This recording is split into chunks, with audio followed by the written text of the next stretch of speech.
types of musical information and brain activity collected during music listening. Today I'll present some preliminary results from one specific project involving predicting low-level spectrotemporal audio features from single-trial continuous electrical brain activity. So the goal of this project was to learn a personalized model that could map between musical audio features and electrical brain activity collected during music listening. And this is from a single individual. So like some of the previous presenters have discussed, in this case we are especially interested in capturing the neural representations of music for a specific individual. We acknowledge the individual differences between listeners, and rather than generalizing across subjects, we try to generalize across music examples for a single individual. So in order to learn this personalized model and to take advantage of powerful machine learning techniques, I collected several hours of electroencephalography, or EEG, data from only a single subject. So this was a highly trained musician and composer. And the stimuli consisted of natural music audio, so this isn't MIDI, this is recorded music. Most of it was selected by the subject himself. So he was asked to bring in his own music with which he was very familiar and enjoyed listening to. And the music was presented in full in the order that was selected by the subject. So the subject really had a lot of control in the experiments and this was conducted over 6 separate sessions, and there were no repetitions of any of the music. So this is continuous, just listening to music that we like. So now I'll go over the feature extraction process for both the EEG features and the audio features. To calculate the EEG features, I borrowed a method from Kong and colleagues published earlier this year. This method was originally used to combine EEG data across subjects, and in this case we used it to combine data across sessions. So the way this works, I'll just go through this bullet by bullet. You first perform independent component analysis on each session independently, so it's the full decomposition. And then there's a series of rejections. So you reject ICA components based on dipolarity, so components that are not sufficiently dipolar and that are not sufficiently stable. So this is from the literature. It's been shown that EEG sources that correspond to true sources are typically dipolar, and you want them to be stable across several ICA decompositions. So after this rejection period, we cluster the remaining components using k-means, and we do this across sessions. So this is where we're combining across sessions. And then we reject clusters that do not contain components from at least half of the sessions. So we want these clusters to be representative of the entire data set. And then for each remaining cluster, we average the spatial maps of its components. So it's a bit hard to understand just with this brief summary, but please refer to the paper for more information. But what it results in is something that looks like this. So these are the 2 spatial maps that resulted from this process. So you can see that these are dipolar. And if I compare this to the spatial maps from the Kong paper, these are the 2 resulting spatial maps from the Kong paper. And in this case, in the Kong article, they were using only a short excerpt of one type of music. And so we get components that look like this that are actually very correlated. And these 2 components look very similar to my first component here, or my first cluster. So I have some confidence that we're finding something similar to what was found in the Kong paper. So to summarize the EEG feature selection process, we started out with 64 channels that were collected continuously over 6 sessions, which gave us 384 ICA components, so it's pretty high. And then this process reduced to 2 spatial maps, which gives us 2 time courses over the whole data set. And then we performed time frequency analysis such that we could align it with our audio features. And we just concatenate these spectrograms. So in the end, we have approximately 200,000 feature vectors with a dimensionality of 258. So that's what we're working with. For audio features, it's pretty basic features that are extracted with MIR toolbox and some in-house Python toolboxes. So we have a short time constant Q Fourier transform. So this is just a spectrogram. And then several one-dimensional temporal and spectral features. So temporal envelope, spectral centroid, key clarity, and mode. And again, these are the same type of features that we're using in this Kong paper that I'm replicating. So moving on to the actual evaluation. So this is a diagram from a similar study by Paisley and colleagues where they're trying to reconstruct speech from electrical brain activity.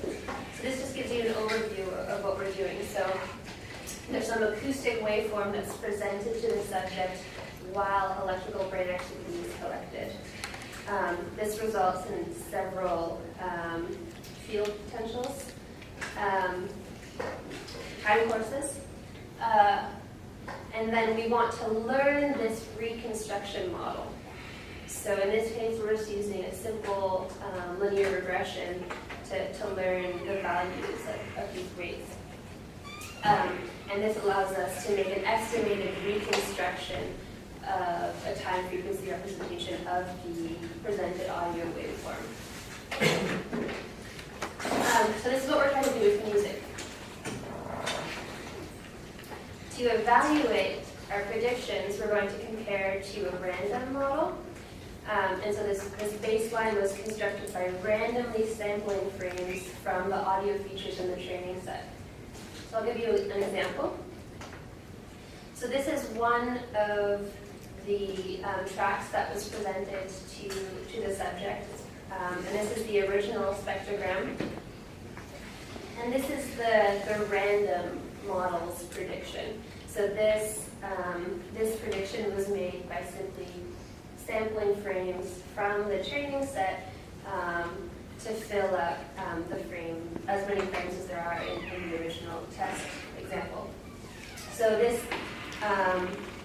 provides a baseline that will have the same audio or acoustic statistics basically as the training set. So if our linear regression model outperforms this random model, we know that the brain data is adding something more than just the general statistics of the audio in the training set. So now I'll show you a spectrogram of a predicted track. So this is what the linear regression model would predict for this track. So you can see that it's not perfect by any means, but we definitely have the general spectral shape. You can see this track is very bass heavy. There's a lot of activity in this low frequency range. And in the predicted example here, we also have a lot of low frequency energy. And there's some temporal variation that, from visual analysis maybe you can't see, but I'll now show you some quantitative results. So this is the root mean squared error between the linear regression model and the random model. And for all of our features, the linear regression model outperformed the random model significantly. The best performance was actually achieved by temporal envelope. So that's the lowest bar here, the lowest error. And so this was to be expected because previous results have shown that temporal information such as the acoustic envelope can be retrieved from these types of brain signals. But we were surprised that even something like mode could be predicted better than the random.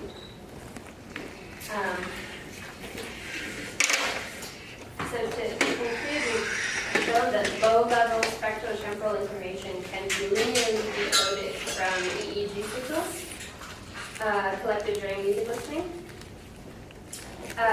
And we've also shown that temporal information is easier to decode than spectral information. And because there were no repetitions of the audio, we can conclude that this is a general model of musical audio for this individual. So we're not memorizing a given track. The model doesn't have that chance.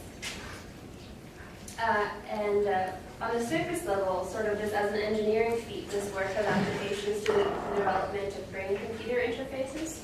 So now that we know that this type of information can be retrieved from these signals, we can begin to develop applications that might try to interact with this. And for the future work, I'd like to think about how this type of analysis can have ramifications for experimental design and cognitive neuroscience. So this design was a bit different than most experiments. We prioritized the amount of data from an individual over our ability to generalize to many people. And I think this allowed us to describe an individual in a way that is not always done in most cognitive neuroscience experiments. So I'm trying to think about how this work can influence experimental design. So for future work, we definitely need to replicate this with more subjects to be sure that it works. And I would also like to experiment with different audio representations. So in that Paisley paper that I mentioned before, the speech reconstruction, they actually have a cortical model, a cortical audio representation that they find especially useful. So I would like to use a similar cortical model and see if we achieve better prediction with that representation. I'm also very interested in multi-source learning for auditory stimulus reconstruction. So in this case, we're only using EEG, but we have other work where we've looked at fMRI, and there's potentially other imaging or physiological signals that we could use. And I would like to combine all of these different types of information in a joint model so that it can be mutually constrained by all of these different sources of information. And of course, the next thing that we really want to do is a behavioral experiment. So the images that I showed you, these predicted spectrograms, can be inverted into sound that I could play for the subject. The subject will actually hear these predictions. And then the question would be, could the subject identify the original from the predicted source? And that would be a true measure of how well we're representing that individual's representation of the music. And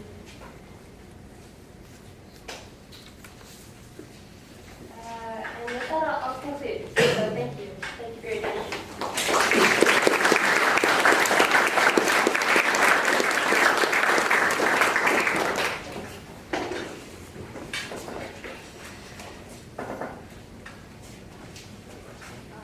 So there's some work that's been done in Bob Knight's lab at Berkeley on decoding speech from ECOG data. I was wondering if that's a technique that you've thought about using.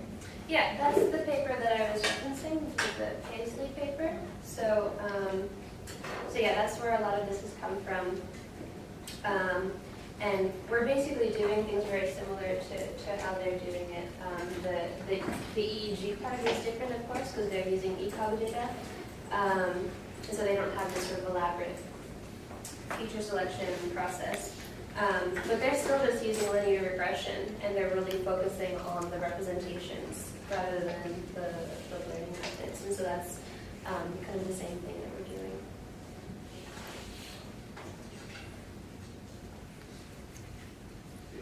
In terms of just relating the temporal envelope information, are you seeing correlations with, say, the rhythmic structure of the beats or something like that? Or what is the nature of the information that you're getting? So far we've only looked at audio features, so there's information that's extracted directly from the audio signal. For some of the music, we could potentially construct symbolic representations, and then we could begin to look at things like, rhythmic patterns, and try to correlate that with these audio features. But so far, it's really just these low-level audio features, and there's not a lot of kind of high-level musical information that we're looking at yet. Well, when you say low-level audio features, what do you mean by that? I mean the root mean squared of the audio itself. So it's whatever you're pushing it anyway. There's no The concept. amplitude of the signal. Yes. So there's no metric information.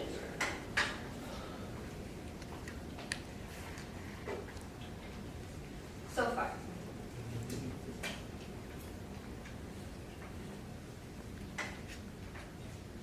So in other words, what you're saying is you can't read back from what you're seeing on the kind of predicted kind of thing. You can't read back to the music information last week. I can convert to sound. Okay. Yeah, but there's no higher level information that's being encoded explicitly. If you can those two, the input and the output be compared then? Yeah. So I've listened to them myself, a couple of them. I haven't gone through all of them, and at this point, they mostly sound like sort of shaped noise. So I personally can't hear the originals the way they are right now. I can hear a general spectral shape that's sort of changing over time. But I think that as this gets better, we might be able to get closer. And I think that the real key is not can I identify it, but can the subject identify it? Since this is really we're really focusing on the individual.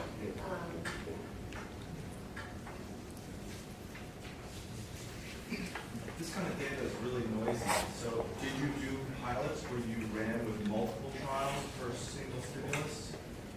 No. So it's just a lot of data from one person.